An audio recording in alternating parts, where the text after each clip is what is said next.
Je voudrais commencer par ça. Plus fort.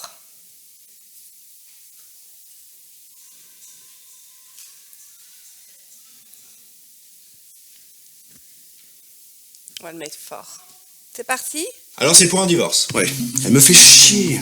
Comment ça? Mais tu ranges jamais tes affaires, tu m'écoutes pas, je suis pas ta bonne, hein? Oh là là, c'est vrai qu'elle a l'air chiante. Vous avez la garde? Yes. C'est pour un divorce? Non, je prends un ping-pong. Oui, notre mariage est foutu. Mais on n'est pas mariés, putain.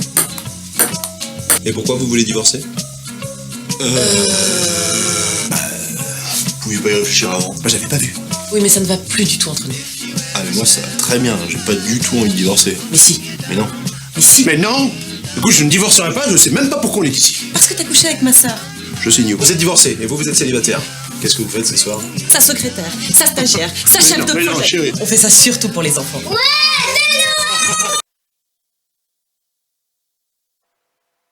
Le divorce, c'est Noël. Noël est une période particulièrement critique pour des couples qui ne sont pas à la fête, en crise. Pour preuve, en janvier, nous assistons à une augmentation du pic de demande en divorce.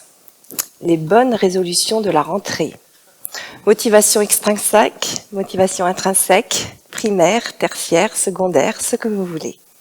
Il y a un deuxième pic de demande en divorce.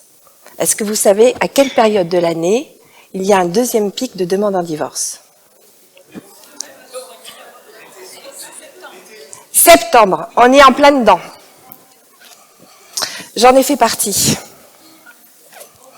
J'en ai fait partie. Divorcer, c'est quoi? C'est rompre un contrat, une alliance, un engagement avec une personne.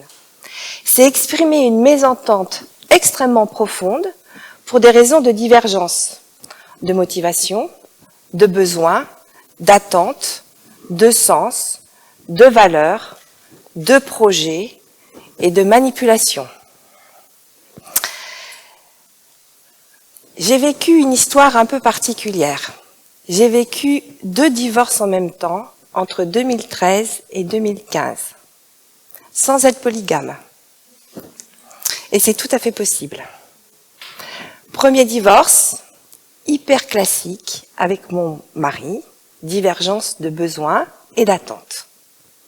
Deuxième divorce, avec mon unique associé d'une très grosse boîte qu'on avait montée ensemble, divergence de sens, de valeurs, de projets. 2 personnes différentes, 2 affaires différentes, 2 avocats différents. Autant vous dire que j'ai vécu dans une immense machine à laver le linge bien sale pendant un certain temps où il me manquait 2 variables, la température de l'eau et la durée du programme.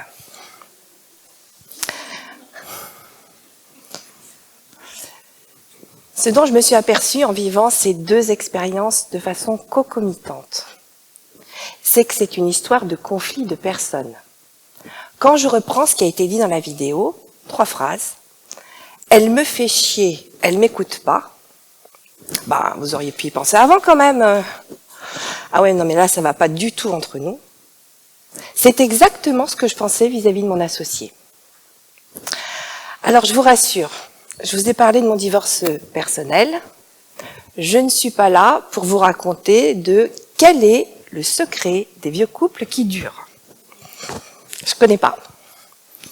Par contre, de par mon expérience de co-dirigeante, de co-associée pendant de très nombreuses années, 18 ans, minoritaire, majoritaire, de leadership partagé, de pouvoir partagé, et maintenant de mes accompagnements en management pour associés, voici ce que je vous propose, le regard que je porte pour créer, construire un partenariat d'associés qui réussissent et qui durent. Est-ce que vous connaissez les taux de pérennité d'une entreprise? Un taux de pérennité, c'est le nombre d'années ou combien de sociétés vont passer le cap des 5 ans. En France, une société passe le cap des 5 ans. Une société sur 2 passe le cap des 5 ans. Et en même temps, Chaque année, depuis 2, 3, 4 ans, on assiste à un baby-boom de la création des entreprises. 691 000 nouvelles sociétés ont été créées l'année dernière. Plus d'un demi-million de sociétés, dont la moitié sont des sociétés composées d'associés. Or, la première cause d'échec d'une association, c'est le conflit entre associés. Pourquoi on entreprend seul ou à plusieurs? Certains vont vous répondre, c'est une forme de réalisation de moi. D'autres vont vous dire, j'ai envie de laisser une trace dans l'histoire, ou j'ai trouvé une manière de répondre à un besoin.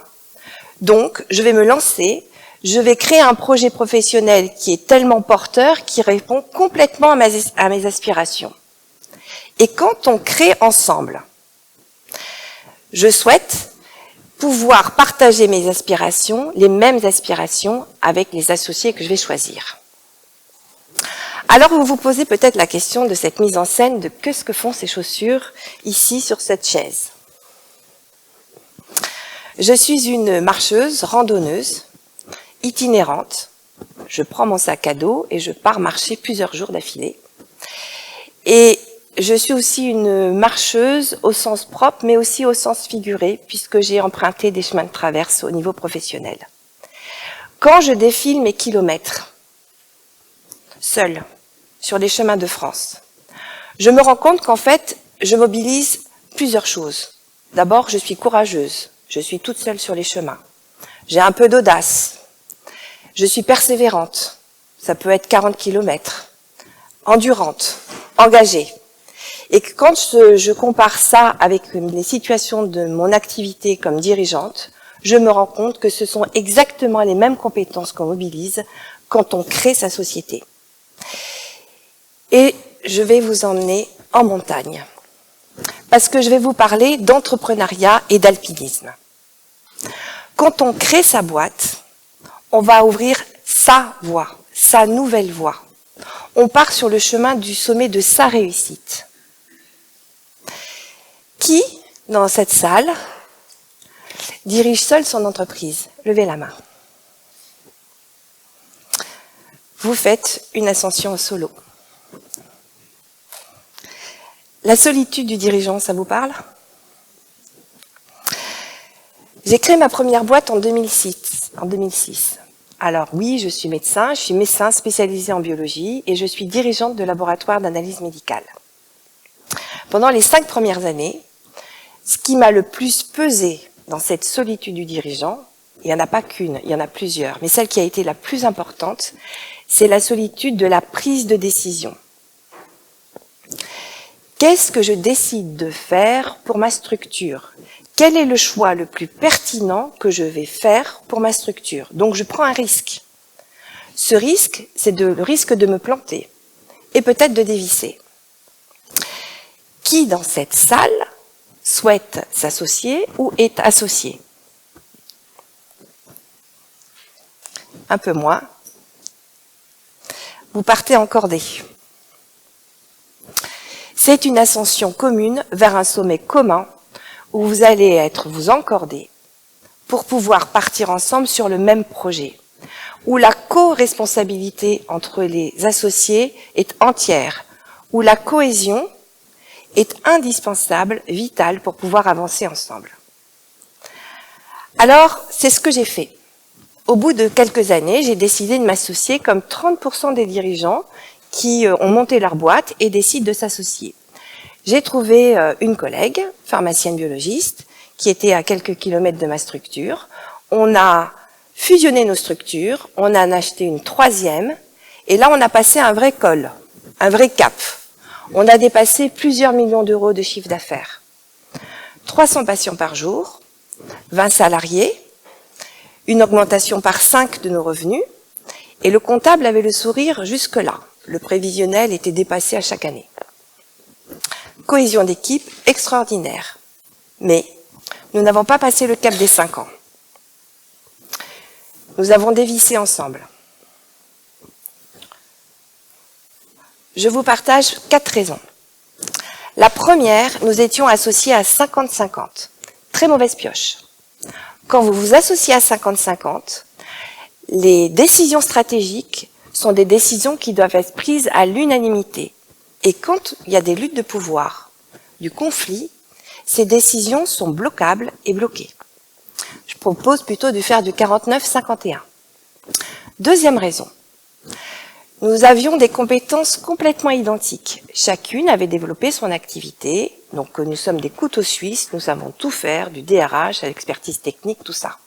En s'associant, nous nous marchions sur les pieds. Et notre avancée, en fait, prenait beaucoup de lenteur. Tout le monde était dans le contrôle de tout le monde. Troisième raison, la vision. On en a parlé. Cette vision. Alors oui, nous avions une vision par rapport à l'endettement qu'on avait. 5 ans. Mais quand on a commencé à discuter de comment on va développer encore cette activité différente, je me suis aperçue qu'on avait des visions complètement décalées, complètement différentes. Et que chacune partait sur son sommet très éloigné. Et là, ça a été un coup d'arrêt pour moi, j'ai perdu complètement sens. Quatrième raison, et celle-là je l'avais complètement ignorée, l'influence des conjoints sur des couples d'associés. Ils ont toujours une idée et ils polluent les prises de décision du couple d'associés ou du trinôme.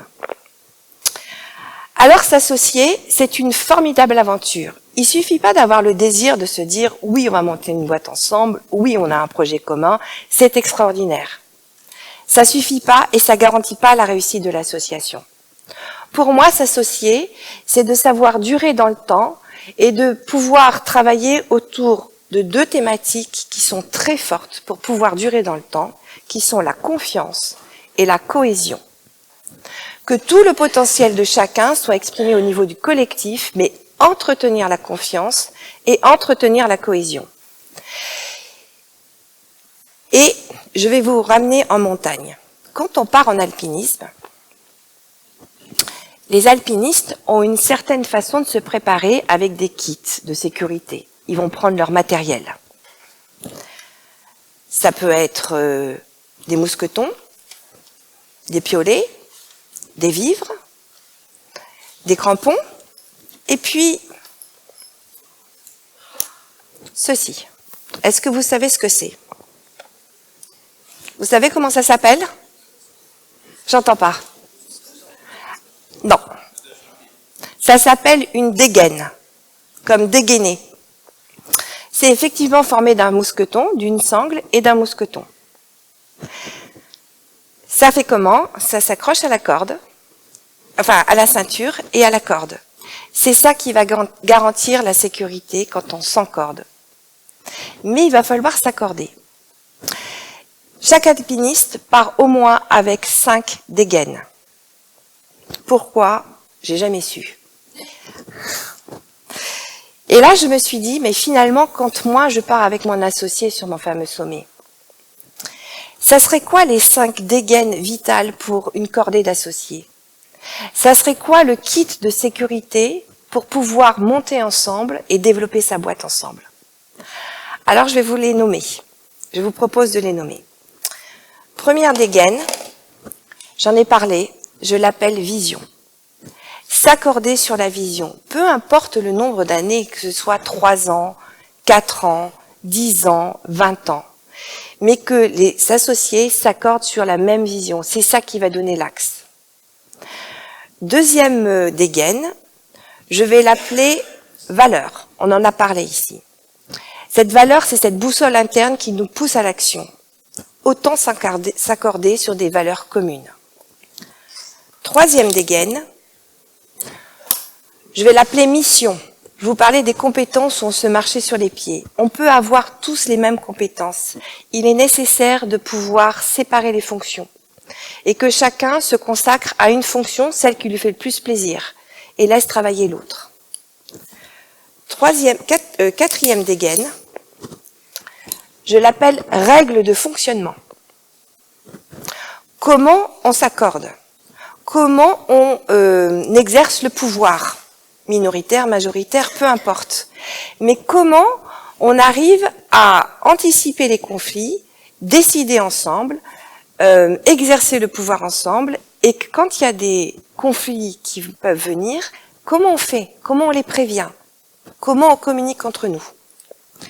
De façon régulière. Et la dernière, du mal à s'accorder, la dernière dégaine, je l'appelle engagement, motivation, mon engagement. Qu'est-ce que je fais par rapport à mon associé en termes d'engagement de temps, de disponibilité et d'argent? Vous avez ici, pour moi, la boucle, le kit survie, pour l'avoir exercé, d'un couple d'associés ou d'un binôme d'associés. C'est une boucle, c'est la boucle de l'alliance. Alors oui, elle est très solide, elle est souple, puisque le cadre a été défini, mais en même temps, c'est un kit de survie pour associés et ça s'entretient. Et pour finaliser, je voulais vous emmener à nouveau en montagne, parce que finalement,